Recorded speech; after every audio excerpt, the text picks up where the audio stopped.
Hmm. Ang sagot niya dito? Sa sample sa ating number 1. Hmm. Ang sinagot niya dyan? Okay lang kung mali. Di ba kaya nga tayo mag-discuss ng sagot dito? Okay, C. Okay. So, bakit C yung tamang sagot? Ayan. Unang-una, bakit hindi po A? Okay. Of course, A is wrong dahil, sabi dyan, all particles move at the same speed. Eh, hindi naman lahat same ang speed. May mabilis, may mabagal, okay? Okay. Yung iba nga average lang yung sinusukat. Then for letter B, okay, sabi dyan, the temperature directly measures the total energy. So, temperature is, hindi lang yun. Hindi lang siya yung nagme-measure. Okay? Kasi ang the total na energy that measures it is either thermal energy o kaya naman kinetic energy. And then for letter D, sabi dyan, temperature increases only when heat is added. Okay? So, hindi lang. Okay? Hindi lang pwedeng tumaas ang temperature. Okay? So, pwedeng dahil din siya sa work, okay? Pwede rin friction, okay? Not only dahil sa heat. So, temperature reflects how fast particles are moving on average. Kasi di ba nga, from the very start of our discussion, sabi ko sa inyo na ang temperature is directly dependent sa movement or speed ng kinetic energy na dala-dala or kaakibat ng mga atoms or molecules. Next, when a hot object is placed in contact with a cold object, heat flows from the hot to the cold. What object governs this energy transfer? Ang sinagot niyo po dito?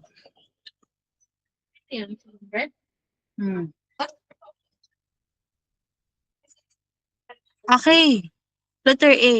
Okay. So, second law of thermodynamics, done bang according to that law? Heat is natural and flows, not yun. Ang heat ay natural and then it flows naturally papuntang hot to cold object. Okay, and then the rest, B, C, D, okay, Newtons, Pascal, and conservation of charge. So, hindi siya kasama.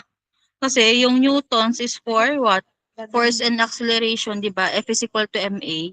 And then yung ating namang Pascal's principle, okay, so yan ay may sa fluid dynamics, and then conservation of charge. Okay? So, electricity. Okay, so definitely ang sagot natin dyan is second law of thermodynamics. Ayan, may nagkamali pa rin dito sa number 3. Bakit kaya? During an experiment, a metal rod is heated on one end. After some time, the other end becomes warm, though it was not in contact with the heat source. What mode of heat transfer is demonstrated? And explain ko din ulit yan ng discussion. Ba yung sagot pa ng radiation? Ang sagot dito? Okay. Conduction. Di ba yun nga ay transfer of heat through direct contact. Okay. Number 4. A heating system circulates warm air throughout a room by using a fan. So this process is best described by which mode of heat transfer? Anong sagot niyo dito, class? Okay, convection. Okay? Dahil meron tayong fan na involved dyan. Okay? So, ayun nga, in order to release heat, so kailangan meron tayong forced convection. At yun yung ginamitan. At yun yung ginamit ng heating system. Okay? So, definitely hindi naman radiation at lalong hindi conduction dahil wala namang solid contact. For number 5, yan. May nagkamali pa rin dito. When you place your hand near a campfire and feel the warmth without touching the flames. What type of heat transfer are you experiencing? Ganito din yung sinampol ko sa inyo. Diba? Okay, radiation. Okay? Number 6. A specific heat capacity of a material indicates what? Sinabi ko sa inyo yan. Nandun din yan sa sa material natin. Nung sagot natin dito. Okay. How much energy is needed to raise the temperature of 1 unit mass by 1 degree? Next, number 7. An ice cube melts in a glass of water. So during the phase change, what happens to the temperature of the ice? Okay? Oh, it increases, decreases, constant, or fluctuates? Ang sagot doon.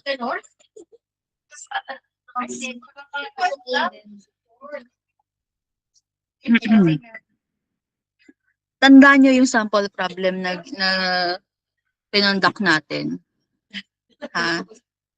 Yung ice cube na pilit natin tinunaw yung ice cube sa isang warm water na 200 ml lang naman yung water. Then hindi kaya tunawin ni water si ice cube. What is our final answer during that time? Okay? Still 0. Okay? So it remains constant. Okay?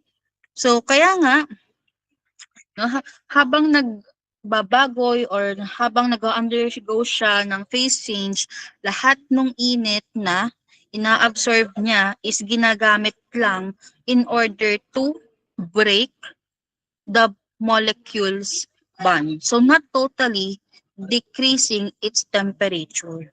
So not unless matutunaw silang lahat. Okay? Ayan. So, next, number 8. The internal energy of an ideal gas increased if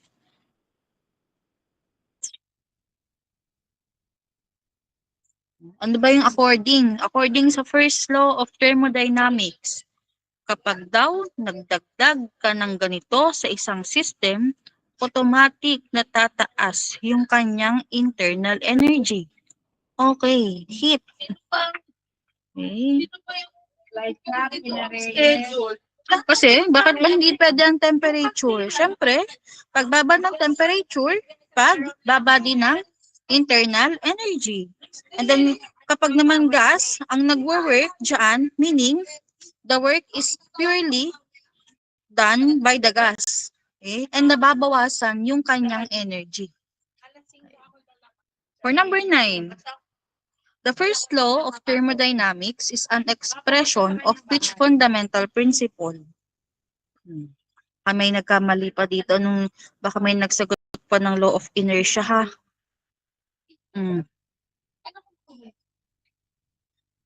Diba? Oh, may nagkamali pa nga dun sa radiation yung sa campfire.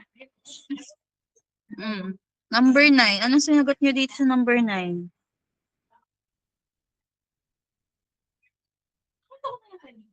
Okay, conservation of energy. Diba? According dyan, sa first law ay ang energy daw cannot be created nor destroyed. But instead, binabago lang niya yung kanyang anyo. Okay? So, pwedeng heat, no? From heat, nagiging work. Pwedeng from heat, nagiging internal energy. And yun yung pinaka-concept ng conservation of energy. No? Walang diyang kinalaman yung law regarding mass, momentum, or inertia. Okay? For problem number 10, in a closed thermodynamic system, if the system, binanggit ko ulit to noon, does no work and absorbs the heat, the change in internal energy is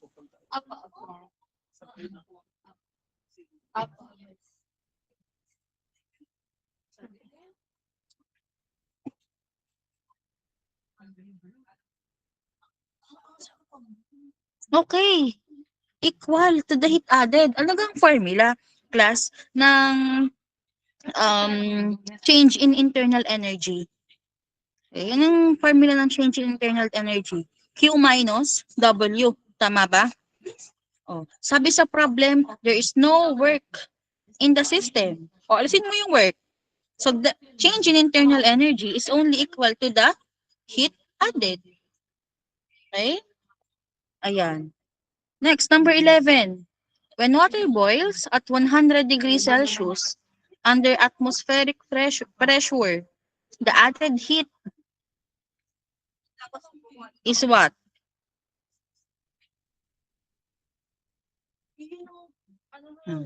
Parang connected din siya dun sa problem number 7 regarding dun sa ice. Okay, sabi dyan, it causes a phase change without raising the temperature. Okay? No, para dito, yung mismong heat is only utilized para gawing gas yung liquid. Okay? Kaya hindi directly agad-agad tataas ang temperature natin. Dito, madami nagkamali dito. Number 12. In the Kelvin scale, what is absolute zero defined as?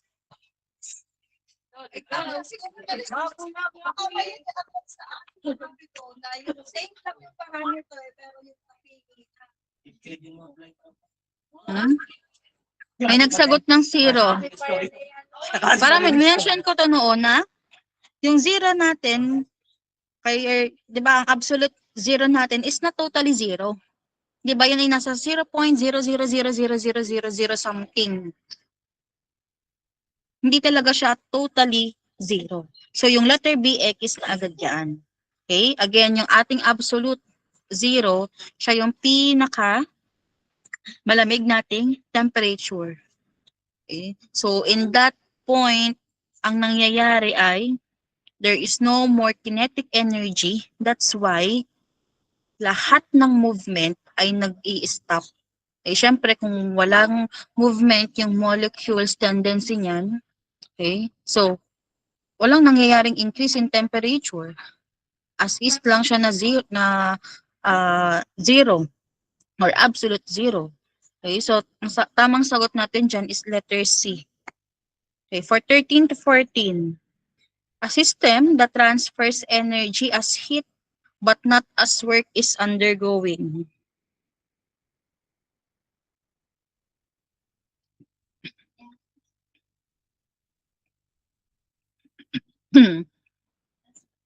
Ano sinagot niyo dito?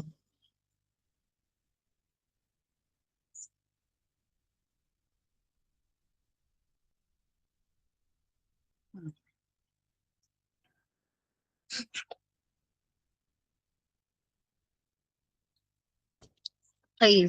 So, yung mga nagsagot or nakachamba dyan, ang tamang sagot natin dito would be isocoric. Okay? So, yung mga nakachamba dyan sa isocoric. Okay? So, sabi kasi dyan, a system that transfers energy as heat but not as work is undergoing. Okay? Di ba pag sinabi natin isocoric, siya ay constant volume.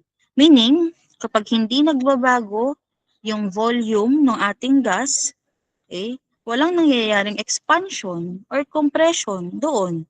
Okay, so meaning, walang nagagawang work.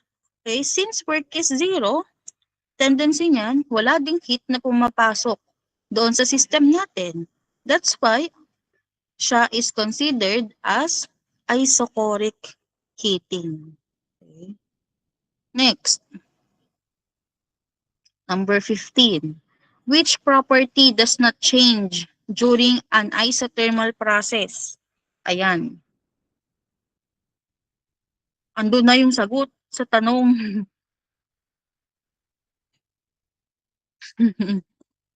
Diba? Kamali pa eh.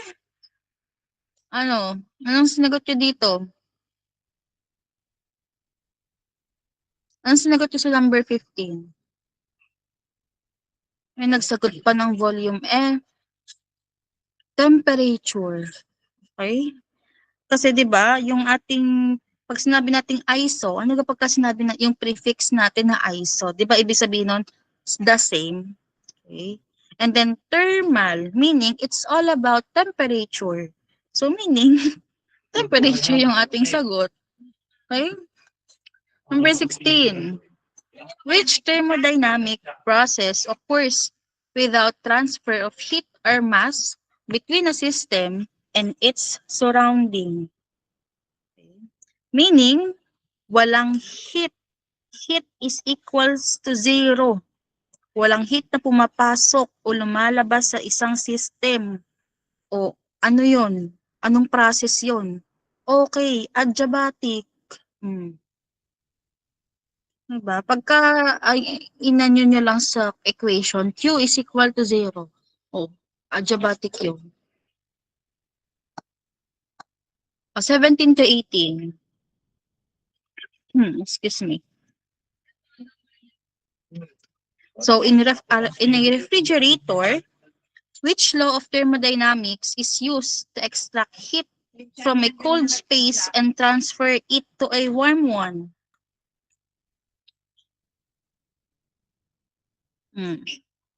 Anong sagot natin dito? Definitely, it's not zeroth law. And first law, X na agad yun.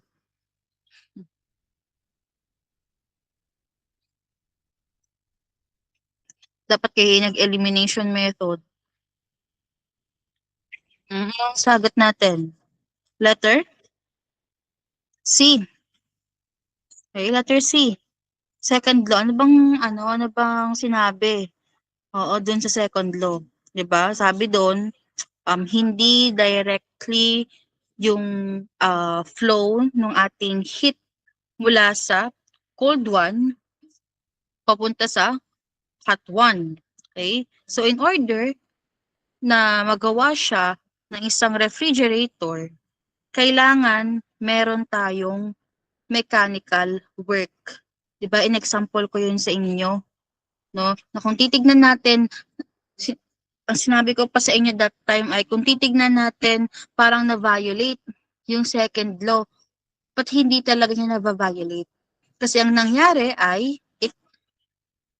tawag dito, pinuwersa yung pagpapalamig. Through what? Through compressors. Okay? Yun yung mechanical work na ang ginamit doon sa refrigerator system. Okay, for number 19, which of the following materials would be the best thermal insulator? Oh, kamali pa?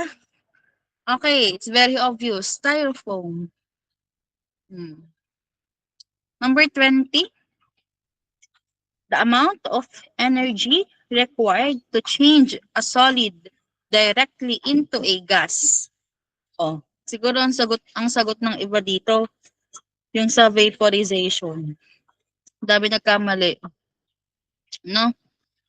Yes. It should be latent heat of sublimation kasi in this process, solid is nagiging gas. Okay. Nang hindi na siya totally nag-change into a liquid state. Okay? Kaya naman ang tinatawag natin doon kasi after ng vaporization, sunod na dyan is sublimation. Meaning, wala nang mangyayaring phase change na solid to liquid. Ang mangyayari na lang is directly solid to gas. I do not know kung na-screenshot nyo yung part ng chart, pero kung na-screenshot nyo yon, andun yon. Okay? So, for problem solving, okay, share ko lang ulit ang aking screen.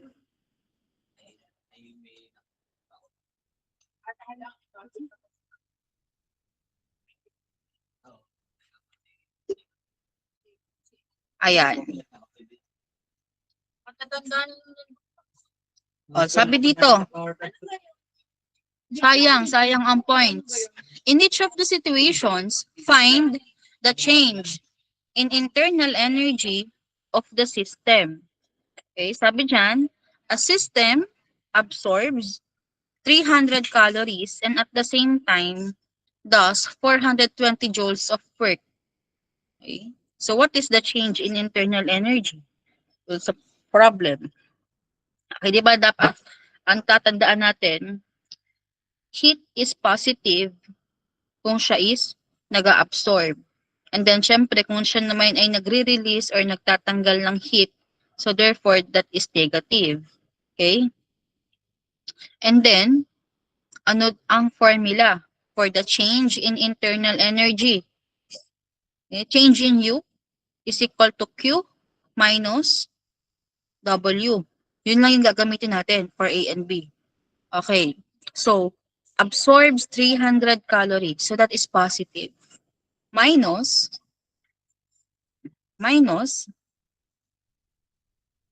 the work.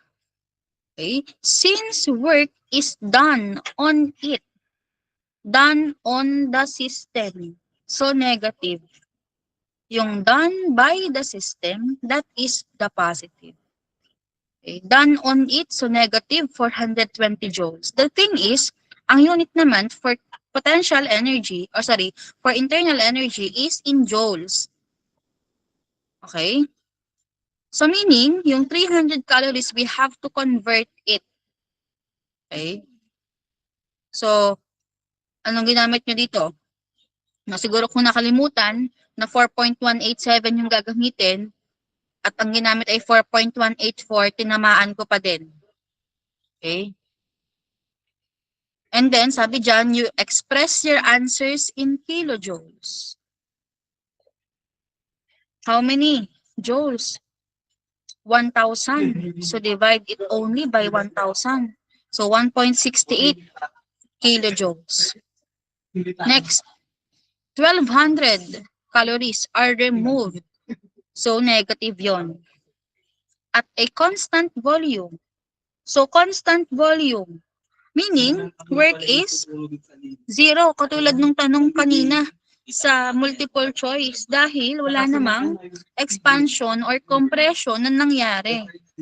Okay? And then you convert calories into joules. And then you divide it by 1,000.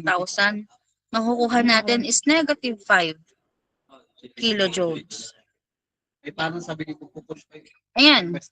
Number 2, wala namang nagbago doon sa sample problem na nasa module. Yung a steel rod that will let the rod slide into its ring, o formula for a hollow rod, 1/4 pi d squared. Okay, duhan natin yung sa brass and sa steel. Okay, and then pinag-equal natin. Bakit nga pinag-equal? Kasi nga dapat daw ay mag-i-slide. So mag-shoot, mag-i-equal dapat. Okay?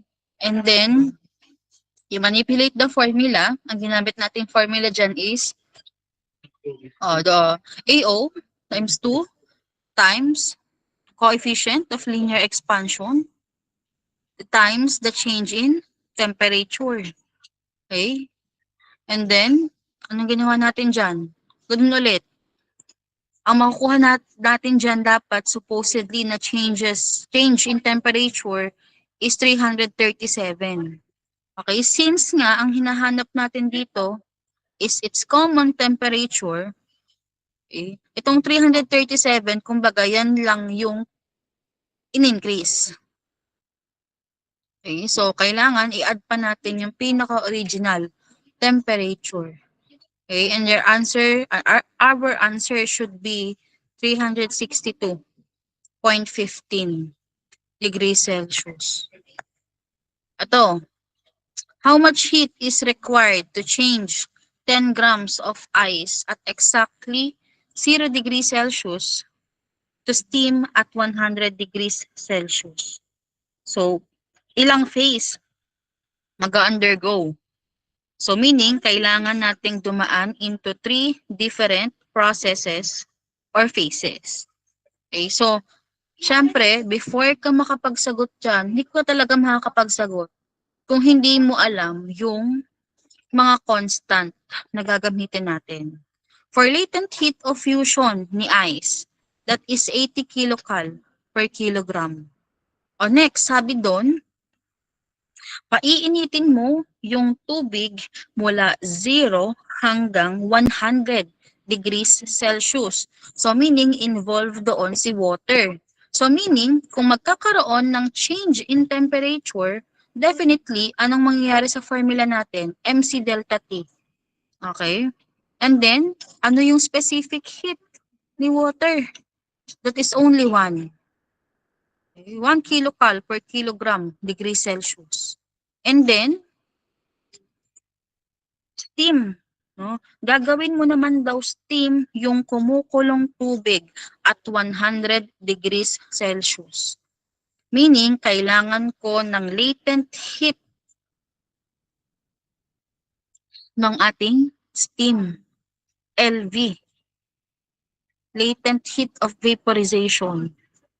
And that is equal to 540 kilocal per kilogram. Okay? So since yung ating conversion ng ating constant is per kilogram, so iisipin mo na yon per kilogram. Ang aking mass is in grams. So therefore, kailangan ko siyang makancel.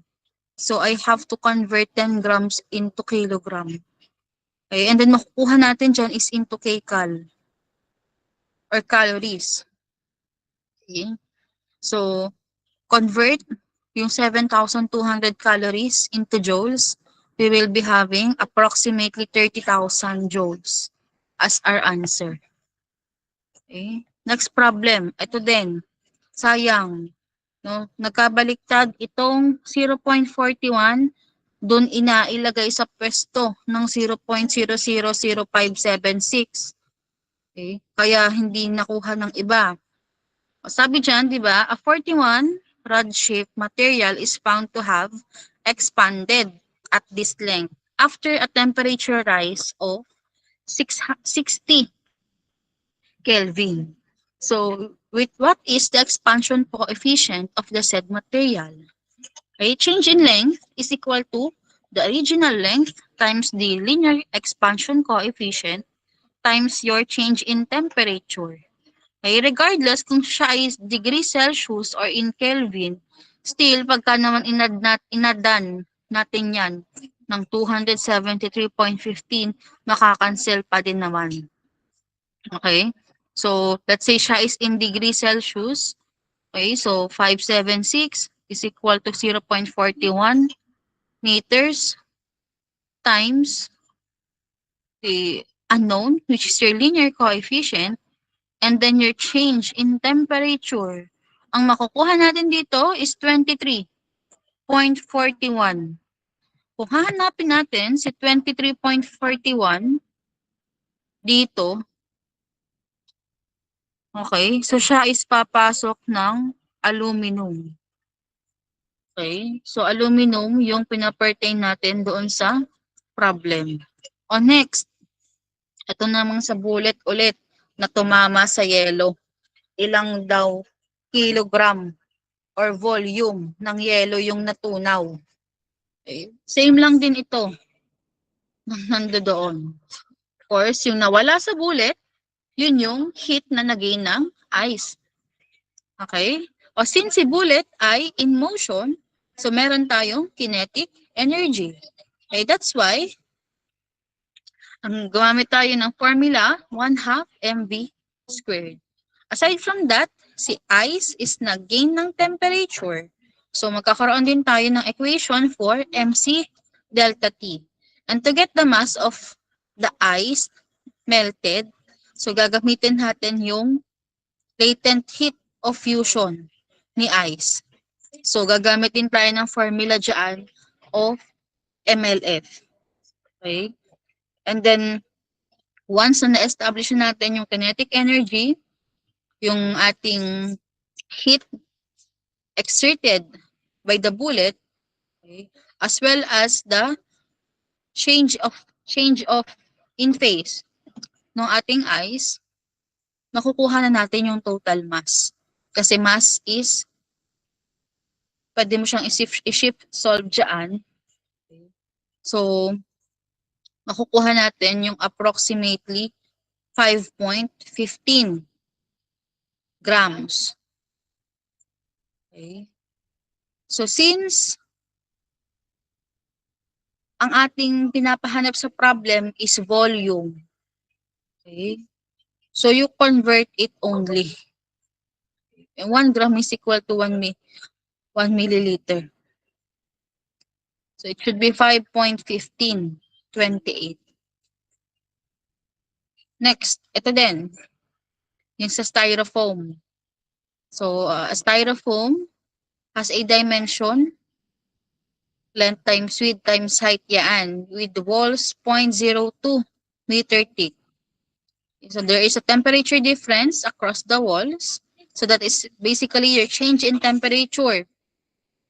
And then, how many kilograms of ice do you need to put in the chest to keep the bar at 0 degrees Celsius for 5 hours?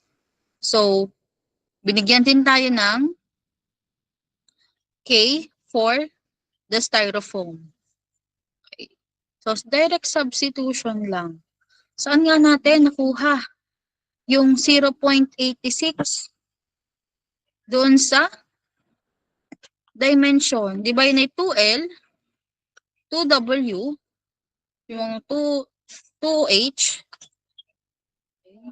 yung 2 times length times width. Dahil dalawa naman yung face ng ating tawag dito? Chest. Okay, so dapat ang makukuha nyo doong area is 0.86 square meters. In-explain ko din yan sa inyo that time. Okay? And then, makukuha mo muna dyan yung rate of heat transfer. Siyempre, unit is in watts or joules per second. So, kukunin mo, then yung total heat. Okay? May time na given. So, in seconds, in hours yung nandiyan sa given. So, you convert it muna into seconds. And then, makukuha mo, makakancel si second dyan at si hour. You will be having 3.25 times 10 raised to 6 joules. Okay? Mass ng ice na kailangan. Ganun ulit. MLF. Okay? May total heat ka. May latent heat of fusion ka na constant. Okay? Makukuha mo yung mass ng ice, which is approximately 10 kilograms of ice. Next, ito. Madali lang din ito, class. Direct sub lang itong part na yan. So, a large metal plate is used in an industrial drying process. So, ang surface temperature na given dyan is 180. Okay? And then the surrounding temperature is 25 degrees Celsius. Okay. Then the total area is 3.5. And then the convective coefficient is 20. Okay? Times lang. Makukuha natin yung ating heat loss, which is 10,850 watts. May nakakuha ba? Para tingnan nyo kung saan kayong part nagkamali. Ito rin po. Last. Number 8. Direct sub lang din po ito. Given tayo ng emissivity. Tapos this, temperature ng surrounding at temperature ng surface. So doon, malalaman agad natin yung formula na gagamitin natin. Okay? So ang formula is yung ating emissivity times Stefan-Boltzmann constant times yung ating area, and then yung change in temperature. Do not forget na naka-raise yun dapat sa 4. Okay? Sabi dyan, how much energy does the person lose per minute? So meaning, yung ating supposedly na makakuha dapat dito, di ba, watts? No, ang watts is joules per seconds. O since per minute, o di convert mo lang into minute. Timesan mo lang ng 60 seconds. Okay, so makukuha natin yung ating sagot as 14,853 joules per minute. Okay? So doon pa lang, malalaman nyo na anong score nyo sa problem. sa prelims. Kaya sabi ko sa inyo magbasa, mag sample problem. Sayang kasi ang points. Yes, ganun talaga. Anyway, kaya nga hindi ko siya inad yung 10 sa prelims kasi medyo madaming mabababa. So, nonsense. Anong sense? Aadan ko kayo, baksak pa din naman. Passing is 60. Ibabalik ko ang inyong test paper next week. So, next week yun na alamin yung inyong mga score dyan. Ha? Nakikita nyo naman yun. Again, mag-aral ng mabuti. Scope is buong electricity hanggang doon sa mga loss. Okay, and then, baba. Ayun lang. Ayun lang naman. May tanong po ba?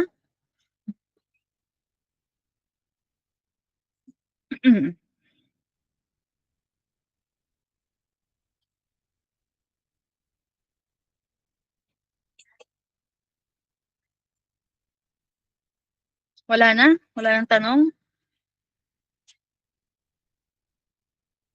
Sure? Okay. I think kung wala nang tanong, that will end our discussion for today.